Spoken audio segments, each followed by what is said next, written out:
안녕하세요. 오늘은 네 번째 영상인 생각은 어떻게 행동이 되는가 이 책을 읽고 이야기를 나눠보려고 합니다.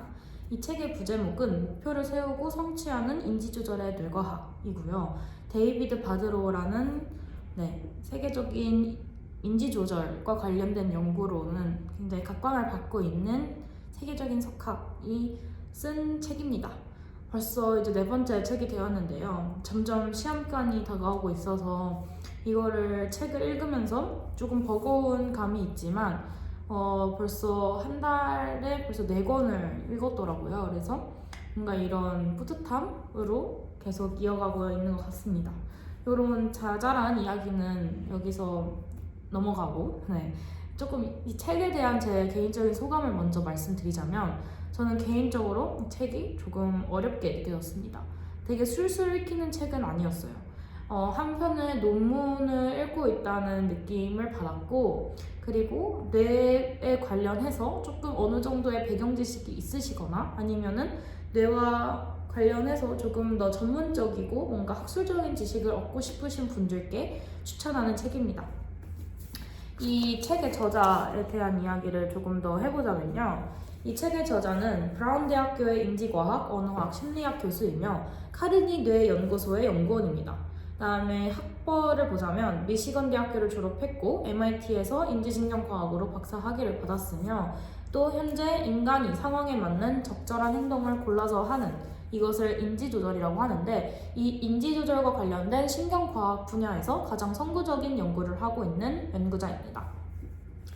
그래서 이제 오늘 이 책의 핵심 키워드를 단 하나로만 정의를 하려고 하면은 바로 인지조절 능력입니다. 그래서 오늘 첫 번째 영상에서는 인지조절 능력에 대한 이야기를 해보려고 하고, 오늘은 다른 영상들과는 다르게 4개의 파트로 나누는 게 아니라 3개의 파트로 나누려고 하는데요. 첫 번째 영상에서는 인지조절이 무엇이고 인지조절을 담당하는 뇌의 부위는 어디이며, 그 다음에 우리가 머릿속으로 아는 것과 행동하는 것에 대한 그 사이에 놓여져 있는 간극, 그 간극은 왜 있는가에 대한 이야기를 해보고, 두 번째 영상에서는 멀티태스킹 능력에 대한 인지조절에 대한 이야기를 인지조절 능력과 연관지어서 할 것이고, 또 네 번째 영상에서는 그렇다면 우리가 아는 것, 인지조절 능력과 관련해서 인지조절 능력은 우리가 머릿속에 생각하는 것을 행동으로 바꿔주는 그런 하나의 메커니즘인데, 우리가 머릿속에 들어있는 것을 모두 다 행동으로 나온다면 큰일이 날 거 아니에요. 예를 들면 내가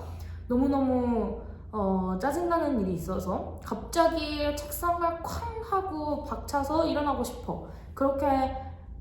그런 생각이 머릿속에 있다고 하더라도 그것을 바로 꺼내면 안 되겠죠. 그러면 머리는 어떻게 내가 머릿속에 있는 것을 밖으로 행동으로 내보내면서도 적절하지 않는 행동은 어떻게 억제하고 조절을 하는가에 대한 이야기. 그 다음에 이 인지조절은 생애 주기에 따라 변화하는데, 그러면 이 변화 과정은 어떤지, 그 다음에 왜 변화하는지에 대한 이야기를 해보려고 합니다. 그러면 먼저 첫 번째 영상에서는 인지조절 능력에 대해 이야기를 해보려고 하는데요. 우리는 일상에서 자주 행동을 어떻게 시작해야 할지 망설인다거나 어떤 일을 하려고 마음을 먹었는데 제대로 그 일이 되지 않는다거나 하는 경험들을 많이 느껴보셨을 겁니다. 근데 뭔가 내가 숙제를 지금 해야 되는데 계속 미루게 된다거나 이런 거는 바로 우리의 인지조절 능력이 제대로 이루어지지 않아서인데요. 오늘 이 첫 번째 영상에서는 인지조절이 무엇인지, 그것이 우리 행동에 어떻게 영향을 미치는지, 그리고 인지조절 능력이 망가졌을 때는 어떤 일들이 일어나는지에 대한 이야기를 해보려고 합니다. 그러면 먼저 인지조절이란 무엇일까요? 인지조절이란 정말 간략하게 이야기해서 우리가 알고 있는 것과 행동하는 것 사이의 간극을 메우는 굉장히 중요한 뇌의 메커니즘입니다. 우리의 뇌는 계획을 세우고 그 계획을 추적하고, 그 다음에 상황에 따라서 그 전체적인 계획 속에서도 잘잘잘잘하게 점점 상황에 맞춰서 그 계획을 수정하기도 합니다. 그래서 이런 모든 뇌의 상태를 관리해서 우리 뇌 속에 있는 목표를 정확한 행동으로 바꾸는데, 이를 위해서 정교한 신경 메커니즘이 필요하겠죠? 바로 이 정교한 신경 메커니즘이 인지조절 능력인 것입니다. 그래서 인지 조절이 잘 되지 않으면 일상적인 활동조차 제대로 해내기가 어렵습니다. 인지 조절의 능력이 약해지면 우리는 목표를 설정하고 그것을 달성하는 과정에서 굉장히 큰 어려움을 느끼게 됩니다. 인지조절 능력을 그럼 과연 뇌 어느 부위에서 담당을 할까요? 에 대한 이야기를 하자면 인지조절은 바로 뇌의 전두엽에서 담당을 합니다. 전두엽에서 담당을 하는데 이 전두엽이 손상되면 인지조절 능력이 굉장히 크게 떨어지게 됩니다. 그래서 실제로 인지조절 능력과 관련된 연구 논문들에서 자주 등장하는 주제가 무엇이냐면 전두엽 절개 수술을 받은 환자들이 얼마나 일상생활에서 그 능력이 떨어지는지에 대한 사례들이 굉장히 많이 등장하게 됩니다. 전두엽 절제술의 사례를 조금 더 이야기를 해보자면 전두엽 절제술을 받은 환자들은 과거에 잘 해냈던 일상적인 행동을 이제 더 이상 해내지 못하게 됩니다. 예를 들면 요리를 굉장히 잘하던 한 주부가 이제 보통의 4명의 요리를 했었는데 전두엽 절제술을 받은 이유는 그 4명의 요리마저 제대로 해내기 힘들게 됐다. 이런 사례들이 굉장히 많고요. 또 조금 더 자세한 사례를 살펴보자면 1986년에 폴 에슬링거와 안토니오 다마지오가 EBR이라는 환자에 대한 연구를 했습니다. EBR은 그냥 이름의 약자라고 생각을 하시면 되고 그냥 환자라고 저는 지칭을 하도록 하겠습니다. 이 환자는 전두엽 종양을 제거한 후 지능검사로 널리 알려지는 웩슬리 성인지능검사에서는 최상위 97에서 99%를 보일 정도로 지능에 관련해서는 전혀 떨어지는 현상을 보이지 않았는데 이 환자가 무슨 결핍이 있었냐라고 살펴보면 아침에 일어나서 단순히 이빨을 닦고 그 다음에 출근 준비를 하고 그다음에 머리를 감고 머리를 말리는 그런 일상적인 활동에서의 어려움을 느꼈다는 것입니다. 그는 이제 장기적인 목표를 이상적으로 뇌로는 설정할 수 있었지만 그 목표를 이루기 위한 행동 계획을 전혀 수립할 수 없었고요. 또 이런 사례들을 보면서 우리는 인지조절 능력의 손상은 행동을 효율적으로 계획하고 실행하는 능력에 결함이 생긴다는 것을 이 많은 사례로부터 연구들이 그렇게 이런 사례로부터 알 수 있었던 것이죠. 근데 우리는 물론 전두엽이 우리에게 크게 손상이 되어 있지 않다고 하더라도 이처럼 우리가 알고 있는 것과 행동하는 것 사이에 큰 간극을 우리는 일상생활에서도 우리가 전두엽 절개술을 받지 않고 손상이 되어 있지 않더라도 많이 경험하게 됩니다. 그러니까 예를 들면 저 같은 경우는 다이어트를 해야 되니까 식단을 샐러드를 3끼를 먹으면 또는 단백질 쉐이크를 먹으면 그리고 밤마다 런닝머신을 뛰고 공복 상태에서 유산소를 하면 살이 빠진다라는 것은 머릿속으로 이론적으로 잘 알고 있습니다. 하지만 저는 이제 그것을 실행하는 데에는 어려움을 겪잖아요. 항상 모두가 생각하는 대로 다 행동하는 것은 어려우니까요.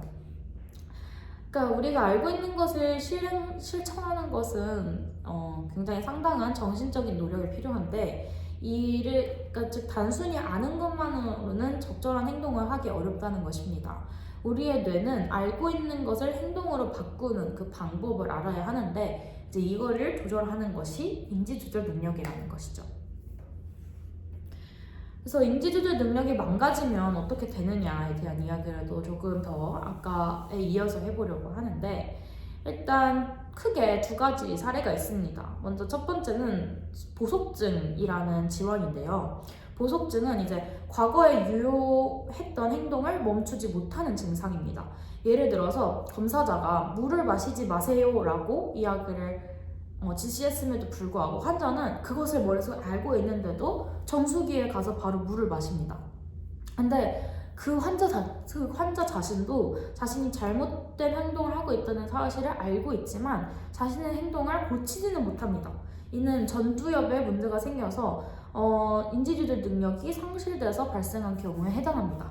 또 2번째 경우는 맥락을 이해하지 못하는 것인데요. 이것이 어떤 사례들이 있냐면 예를 들면 제가 친구 집에 놀러 갔어요. 저는 이제 어떤 전두엽이 전두엽 절개 수술을 받은 환자가 있다고 해봅시다. 그 환자가 자기 친구의 집에 놀러 갔어요. 그러면 보통 통상적으로 친구의 집에 있는 침대에 들어가자마자 눕는 것은 사회 통념적으로 잘못된 행동이죠. 예의가 아니고 매너가 아니니까요. 그런데 그 전두엽 절개술을 받은 환자는 침대가 보이면 바로 눕습니다. 이게 맥락을 이해하지 못하는 사례인데요. 그게 무엇이냐면 침대는 그 환자에게 모두에게 눕는 곳, 쉬는 곳, 자는 곳으로 입력이 되어 있잖아요. 하지만 정상적인 사람들이라면 내 침대는 내가 가서 눕겠지만 정상적인 사람이라면 친구 집에 갔다면 난 지금 이 친구 집에 있고 친구의 침대에 눕는 것은 매너가 아니니까 그런 전체적인 맥락을 이해하고 조절하는 맥락에 대한 그 상황을 이해하고 맥락에 따라 행동하지만 인지조절 능력을 상실한 즉 전두엽 절개술을 받은 환자들은 침대가 보이면 그냥 냅다 눕는 것입니다. 왜냐면 이 맥락에 대한 이해가 현저히 떨어지고 침대를 보면 침대는 눕는 것이다 라는 그 연합이 더 크게 작용하기 때문인 거죠. 그래서 실제로 또 다른 어떤 사례가 있냐면 이제 환자가 의사의 진료실에 들어가는데 청진기를 봅니다. 청진기를 보면 갑자기 냅다 그 청진기를 의사로부터 빼가지고 환자가 의사를 청진하는 그런 행동들이 많이 전두엽 절개술을 받은 환자로부터 보여졌다고 합니다. 그 이유도 그 전두엽 절개술을 받은 환자가 지금 내가 진료를 받고 있는 상황이라는 그 맥락을 이해하지 못하고 청진기를 보자마자 청진기는 누군가를 진찰하는 것이니까 그 맥락에서 벗어나서 그 청진기 하나만 보고 행동을 하는 것이죠.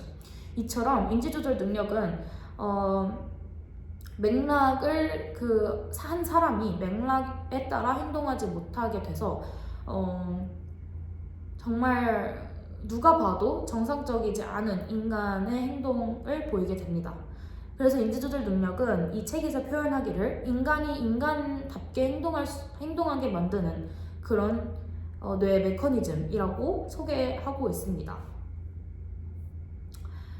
그래서 오늘 이렇게 첫 번째 영상에서는 간단하게나마 인지조절 능력이 무엇인지에 대한 이야기를 했는데요. 인지조절 능력은 우리의 목표를 실행하는 데 굉장히 중요한 역할을 합니다. 이 능력이 제대로 작동하지 않으면 아까 말씀드렸듯이 요리를 한다거나 굉장히 요리를 잘했던 주부들도 요리를 한다거나 또 그냥 간단하게 일상생활을 하면서 출근을 준비한다던가 머리를 감는다던가 화장을 한다던가 운전을 한다던가 이런 굉장히 일상적인 행동조차 그 전처럼 정상적이게 하지 못하게 됩니다. 전두엽이 담당하는 이런 인지조절은 우리가 목표를 설정하고 이것을 행동으로 옮기는 그 과정에서 핵심적인 역할을 하며 인지조절 능력 덕분에 우리는 일상생활을 정상적으로 살아가게 되는 것이죠. 그러니까 우리 머릿속에 있는 그 모든 자잘한 행동 목표들을 제대로 우리의 행동으로 출력해주는 그 사이 펑션이 인지조절 능력입니다. 만약에 여러분이 인지조절 능력에 결함이 있다면 커피 머신을 이용해서 커피를 내리는 그것도 제대로 하지 못할 거예요. 네, 그래서 이렇게 여기까지는 인지조절 능력에 대한 이야기를 했는데요. 이제 이 첫 번째 영상의 뒤편이 지금부터는 그렇다면 이 책은 이 인지조절 능력에 대해서 어떤 부분에 대한 이야기를 하고 있는지 챕터별로 요약을 해보도록 하겠습니다. 총 이렇게 보시면 총 10장까지 있는데요. 사실 이 마지막 장은 이 저자가 우리에게 하고 싶은 시사점을 던지는 부분이라서 저는 9장까지 요약을 해보도록 하겠습니다. 먼저 첫 번째 장은 아는 것과 행동하는 것이라는 제목으로 되어 있는데요. 이것이 바로 제가 이 인트로에서 설명했던 부분입니다. 인지조절 능력이 결여되어 있는 사람들은 아는 것과 행동하는 것에 큰 간격이 놓여 있고 정상적인 사람보다도 더 그러니까 우리가 다이어트를 해야 되고 다이어트를 하는 방법은 아는데 그것을 계속 미루고 제대로 수행하지 않는 것 이 수준이 아니라 정말 아까 말씀드렸듯이 머리를 감고 정말 일상적인 행동들, 일상적인 생활을 못하게 되는 정도의 간극을 또 이 책에서 이야기를 해주고 있습니다. 그다음에 두 번째 장에서는 인지조절의 탄생에 대한 이야기를 하는데요. 인지조절의 능력은 영유아기 때부터 본격적으로 줄을 이루는데, 성장하면서 이제 전전두엽의 발달과 함께 충동 억제 및 목표 지향적 사고가 발달하게 됩니다. 특히 신경 가소성 (뉴로플라스티시티를) 통해서 경험이 축적되면서 조금 더 정교한 인지조절 능력이 발달하게 되는 것이죠. 그래서 이제 여기에서 설명하고 있는 예 중에 하나가 뭐냐면, 어린 아이들한테는 이제 콘서트에 뭐 뾰족한 아니면 가느다란 물건을 가지고 가면은 감전의 위험이 있기 때문에 아이들한테 그쪽으로 가지 마라고 하잖아요. 그러면 아이는 그것을 내 엄마가 그렇게 이야기를 했으니까 가지 위험하다는 건 알면서도 젓가락을 찌릅니다. 그게 이제 인지조절 능력이 성숙하게 발달되지 않다는 표시인데요. 그러다가 이제 아이가 조금 더 경험을 하게 되고 커가면서 아이는 내 목표에 따른 그 자잘한 목표들을 또 세우게 되고, 또 자기가 하지 말아야 되는 것을 스스로 그 충동을 억제할 수 있는 능력을 스스로 배우게 되는 것이죠. 요런 인지조절의 발달에 대한 이야기를 2장에서 하고 있고요. 또 3장에서는 무슨 이야기를 하고 있냐면, 그 3장의 제목이 안정성과 유연성의 딜레마인데요. 여기에서 무슨 이야기를 하고 있냐면, 우리는 살아가면서 익숙한 형식, 즉 안정성과 또 새로운 방식인 유연성 사이에서 균형을 맞추면서 계속 맞춰가면서 조절하면서 살아가야 합니다.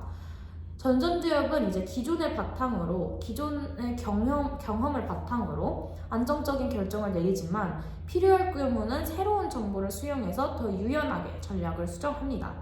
이 과정에서 도파민 시스템이 핵심적인 역할을 하며, 특히 내측 전두엽 (NPFC라고) 하는데요. 이 내측 전전두엽은 오류 감지를 통해서 또 행동을 조절한다라는 그런 뇌과학적인 이야기를 3장에서는 하고 있습니다.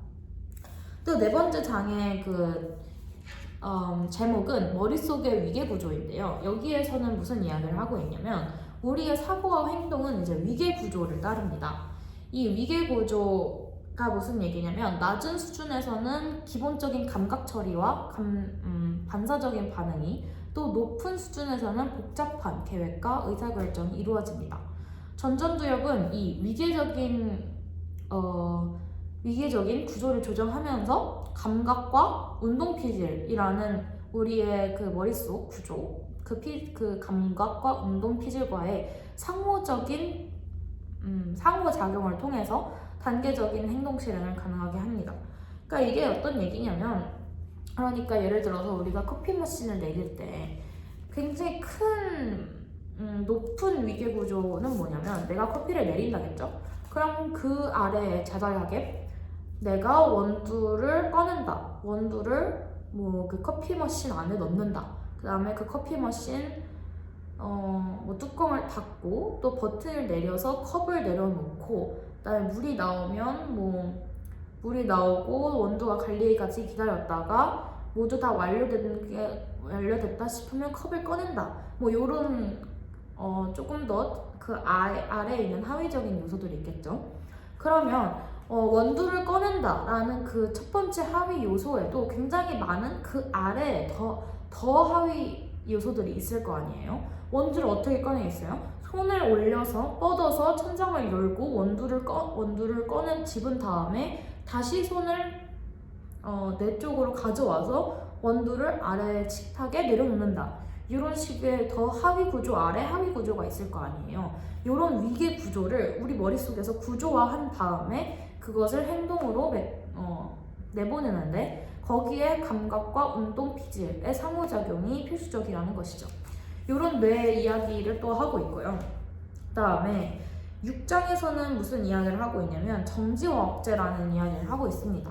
이것은 4장에서 바로 6장으로 넘어왔죠. 5장에서는 무슨 이야기를 하고 있냐면 멀티태스킹의 비밀에 대한 이야기를 하고 있습니다.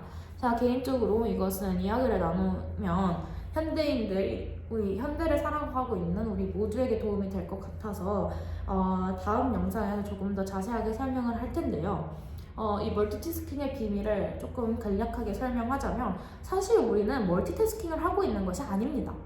그러니까 멀티태스킹은 한 번에 동시에 2가지 이상의 다른 작업을 하고 있다는 뜻이잖아요. 그러나 우리는 사실 동시에 2가지 일을 할 수가 없습니다. 사실은 2가지 일을 굉장히 빠르게 전환하고 있는 것인데요. 이것을 동시에 이 책에서는 뭐라고 이야기를 하고 있냐면 멀티태스킹은 사실 완전한 동시 처리가 아니라 빠른 전환이다. 그러니까 태스크 스위칭으로 이루어지고 있다고 이 책은 설명을 합니다. 전전두엽이 서로 다른 작업을 관리하면서 이제 작업 기억, 워킹 메모리를 유지를 해놓고 또 필요할 때마다 그 워킹 메모리 기억에서 정보를 계속 갱신해 나가는데, 근데 이때 지나치게 많은 과제, 지나치게 많은 멀티태스킹 자료들이 주어진다면 이때는 인지 부하가 증가해서 cognitive load가 증가해서 수행 능력이 철저하게 능력이 굉장히 상당하게 저하된다라는 이야기를 하고 있고, 그래서 결과적으로 이 챕터가 이야기를 하고 있는 것은 뭐냐면 멀티태스킹을 잘하는 것이 필연적으로 능력의 효율이 올라가는 것은 아니다라는 이야기를 하고 있습니다. 그 다음에 이제 챕터 6에서는 무슨 이야기를 하고 있냐면 정지와 억제라는 이야기를 하고 있는데요. 이게 아까 제가 초반부에 말씀드렸던 우리가 머릿속에 알고 있는 것을 모두 다 행동으로 내보내면 안 되듯이, 그러면 어떤 적절한 행동은 내보내고 어떤 적절하지 않은 행동은 억제하는지에 대한 메커니즘을 이 챕터에서 소개를 해주고 있습니다.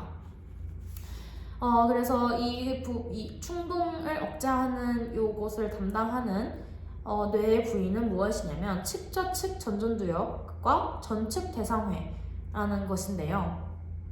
이 측좌측 전전두엽과 전측 대상회는 어떤 메커니즘을 하냐면, 어떤 역할을 하냐면, 이제 예를 들어서 갑자기 나타난 위험을 피하려면, 예를 들어서 내 앞에 갑자기 큰 트럭이 지나간다면 우리는 행동을 멈춰야 하잖아요. 피하기 위해서는 감정적인 반응을 억제하고 더 합리적인 선택을 해야 하는데, 이는 이제 인지조절 기제가 즉각적으로 작동해야 가능하잖아요. 그러나 우리는 가끔씩 더 이런 경험을 더 많이 하게 되죠. 차가 갑자기 빠르게 우리 앞을 지나가면 우리는 합리적인 선택을 즉각적으로 내리는 것이 아니라 사실 얼어붙습니다.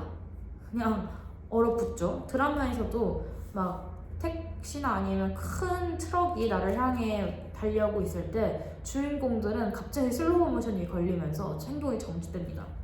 이런 현상은 왜 보이는지, 우리의 뇌가 만약에 우리의 생존을 극대화하는 방식으로 진화했다면 우리의 뇌는 왜 갑자기 그런 위협이 나타났을 때 우리의 행동을 바로 옮기게 하는 것이 아니라 왜 먼저 정지하게 만드는지에 대한 이야기를 또 이 챕터에서 하게 될 것이고, 아주 스닉픽에 대한 이야기를 하자면 요것을 담당하는 부위는 시상하액이라는 부분이고, 제가 수업 중에서 이 시상하액에 대한 이야기를 교수님과 나눴는데요. 이런 교수님과 나눈 재미있는 인사이트에 대한 내용도 공유해보고자 합니다.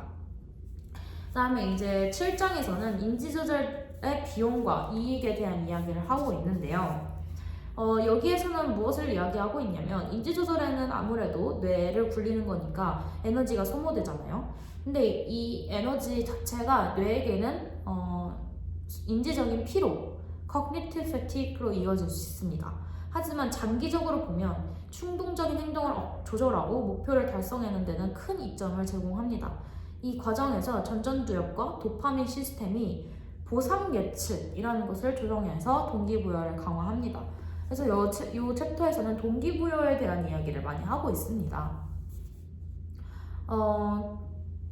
그러니까 우리 뇌는 굉장히 많은 에너지를 소모하고 그다음에 인지적 피로가 나는데도 그 비용보다는 인지 조절을 통한 이익이 더 크기 때문에 우리의 인지 조절 능력이 아직까지 발전하고 우리의 생애 주기에 걸쳐서 크게 중요하고 발달되고 있다라는 이야기를 하고 있는 것이죠. 그리고 여기에서 이야기하고 있는 것이 동기부여의 임팩트입니다. 그러니까 동기부여 때문에 우리는 사실 인지조절 능력의 이점을 보고 있다라고 이 책은 또 시사하고 있습니다. 다음에 8번째 장에서는 무슨 이야기를 하고 있냐면 기억과 정보의 인출에 대한 이야기를 하고 있는데 인지조절 능력은 기억과 밀접한 관련이 있습니다. 아까 두 번째 장 인지조절의 탄생에서도 이것에 대한 아주 잠깐 스쳐 지나가듯이 제가 경험이 쌓이게 되면서 영유아기 때부터 발달된 인지조절 능력이 점점 더 성숙해진다라는 이야기를 아주 잠깐 했는데요. 이 기억들이 쌓이게 되면서 사실 인지조절 능력은 발전하고 더 성숙해지게 되는 것이죠. 근데 이 챕터에서는 기억에 대해서 무슨 이야기를 하고 있냐면 이 뇌는 작업 기억을 통해서 단기적으로는 정보를 유지하고 장기적으로 봤을 때는 해마와의 상호작용을 통해서 장기 기억에서 이제 적절한 정보를 인출하는 그런 뇌의 메커니즘에 대한 이야기를 하고 있습니다. 그래서 전전두엽은 이 과정에서 불필요한 정보는 억제하고 현재 목표에 맞는 정보를 이 뇌에서 선택적으로 인출하여 우리 인지조절 능력을 조절한다는 이야기를 하고 있는데요. 굉장히 흥미로웠던 파트였습니다. 그러니까 우리 뇌는 사실 알아서 장기 기억과 단기 기억을 저장하는 뇌의 부위가 다르게 있고, 그러니까 단기 기억은 작업 기억이라는 메커니즘을 통해 단기 기억을 조절한다는 것이고 유지한다는 것이고, 또 장기 기억은 해마라는 뇌의 우리 구조와 또 상호작용을 하면서 다른 방식으로 저장하고 있다는 거잖아요. 그런데 이 전전두엽이 인지조절을 위한 기억이 필요할 때 그 기억을 필요에 맞게, 그 상황에 맞게 인출한다는 것이 굉장히 흥미로웠던 부분이었습니다. 마지막으로 인지조절과 생애주기에 대한 이야기를 해보려고 하는데요. 인지조절 능력은 나이에 따라 변합니다. 어린 시절에는 미성숙한 우리의 인지조절 상태가 있고, 그러다가 청소년기에는 충동성이 굉장히 강해지지만 성인기에 접어들면서 다시 그 억제 메커니즘, 억제 프로세스가 같이 성숙해지면서 청소년기에 굉장히 강렬했던 그 충동성이 또 잠잠해지는 그런 하나의 사이클을 경험하게 되고, 또 노화가 진행되면 점차 인지조절 능력이 저하되다가 특히 작업 기억과 같이 유연한 사고 능력이 노화를 겪으면서 감소하게 된다는 그런 사이클을 이 챕터에서 설명해주고 있습니다. 그래서 이 책의 이제 결론까지 짧게 요약을 하자면, 이 책의 결론은 인지조절 능력은 우리가 단순한 반사적 반응을 넘어서 목표 지향적인 행동을 수행할 수 있도록 돕는 필수적인 신경 과정입니다. 전전두엽이 이 인지조절 능력을 담당하고 있으며, 이 전전두엽을 중심으로 다양한 신경 네트워크가 협력을 하고 단순히 전전두엽만이 담당하고 있는 것은 아니고, 이를 통해서 우리는 아까 말씀드린 안정성과 유연성에 따라서 그 두 개 사이의 밸런스를 때에 따라서 계속 지속적으로 조절해 가면서 균형을 맞추고, 또 정보의 인출, 기억의 인출 그 메커니즘을 통해서 기억을 활용하며 충동과 억제 그 기제를 활용하여 충동을 또 억제하면서 복잡한 의사결정을 내리고 우리가 목표한 바로 우리가 나아갈 수 있게 행동을 조절해주는 굉장히 중요한, 인간이 인간답게 살아갈 수 있게 만들어주는 그런 중요한 뇌의 메커니즘 과정입니다. 이렇게 인지조절 과정이라는 하나의 핵심 키워드를 가지고 총 9장의 걸쳐서 방대한 이야기를 하고 있는 책이고요. 뇌의 메커니즘을 이해하고 싶으시다면 우리가 여태까지 왜 일어나야 되는 걸 알면서도 우리의 알람을 딱 끄고 바로 일어나서 우리의 하루를 시작할 수 없는지, 우리는 왜 계속 프로크래스티네이터가 되는지, 또 내가 알고 있는 것이 왜 행동으로 바로 옮겨지지 않는지, 그 다음에 반대로 또 우리가 어떻게 내 머릿속에 있는 것이 어떻게 행동으로 그렇게 프리사이즈하게 나올 수 있는지에 대한 것들이 평소에 궁금하셨다면 이 책을 읽어보시기를 추천드린다 라고 말씀드리면서 첫 번째 영상은 마무리하도록 하겠고요. 두 번째 영상에서는 멀티태스킹의 비밀에 대한 이야기를 해보고, 또 마지막 세 번째 영상에서는 그 억제 반응, 충동과 억제, 그리고 이 인지조절 능력의 생애 주기, 한 사이클에 대한 이야기를 조금 더 자세하게 나눠보려고 합니다. 네, 그러면 여기서 첫 번째 영상은 마무리하도록 하겠습니다. 감사합니다.